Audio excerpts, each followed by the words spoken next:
For most of human history, karma was treated as a spiritual proverb. We viewed it as a moral abstraction, a vague threat of future punishment, or a ledger kept by some invisible accountant in the sky. This view allowed us to ignore the biological root of human selfishness, the amygdala. This primitive structure in our brains screamed "me first," making empathy an optional, secondary response that we could comfortably bypass when survival or convenience was on the line. Look at the water in this jar, choked with microplastics.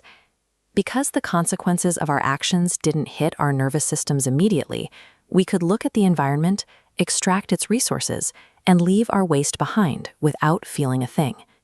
When the cost of causing harm is delayed by decades or separated by thousands of miles, environmental destruction isn't an accident. It is an inevitable systemic flaw in a disconnected biology. In the year 2078, human biology received an upgrade. The illusion that we are separate from our environment and from each other was engineered right out of our nervous systems. They called it the karmic resonance lattice. It took the ancient concept of karma and turned it into a measurable, physical law woven directly into human anatomy. It created an immediate feedback loop. Harm another living being, and the lattice tightens. You feel a literal, agonizing contraction deep inside your own cells the exact moment you cause the pain. Morality ceased to be a polite philosophical debate. Empathy had been weaponized into an instantaneous, inescapable biological reflex. This schematic shows exactly how the lattice integrated with our bodies, growing directly into the vagus nerve, enteric brain, and cellular microtubules. The primitive amygdala was escorted into a supporting role, still watching for physical predators, but now firing urgently to warn of karmic recoil. Because reality operates on a single, unified field, this connection isn't limited by geography. You feel the contraction of harm across distances that would make old Einstein raise an eyebrow and smile. The human body is no longer a closed, isolated box. It is a biological receiver, permanently tuned to the consequences of its own actions. To see how this governs high-stakes decisions, we only need to look at the Threadweavers Council of 2094, held inside a living asteroid ship called Vasu. The council faced a massive ecological dilemma: whether or not to seed a new ocean world with specialized carbon-drawing memory krill. The models promised 400 years of stable climate if they acted. But as we read in this field report, the krill's lineage carries an old ghost, the Great Pacific Garbage Patch. There's a 0.7% chance the krill will one day remember that inherited suffering, passing it to the planet's first sentient swimmers. Instead of debating, the 12 council members open their nervous systems. For 9 heartbeats, they physically pre-experience the future timeline of that entire ocean world, feeling the joy of the swimmers and the potential sorrow of the krill all at once.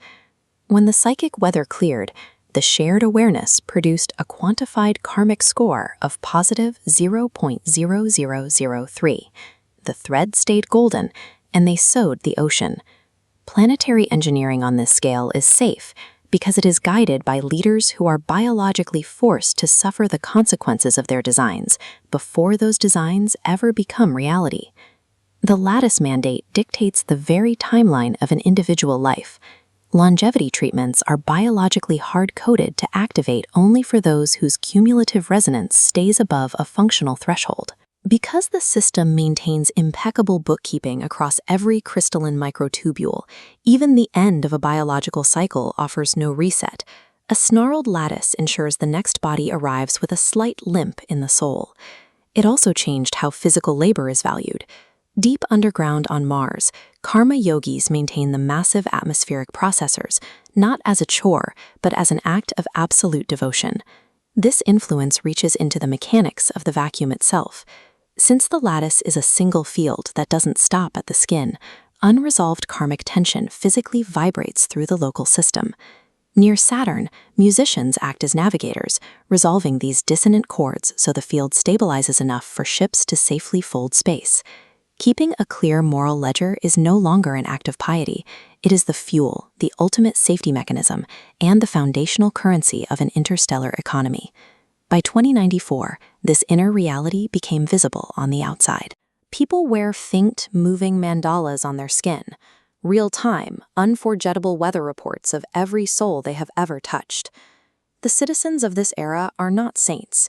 They practice empathy the way earlier humans brushed their teeth, daily and unthinkingly, simply because the physical alternative is unbearable.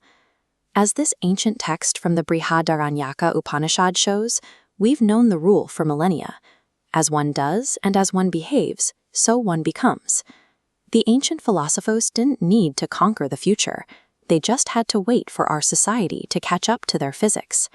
True enlightenment finally scaled across the stars, not through moral persuasion, but because selfishness simply became physically and economically impossible.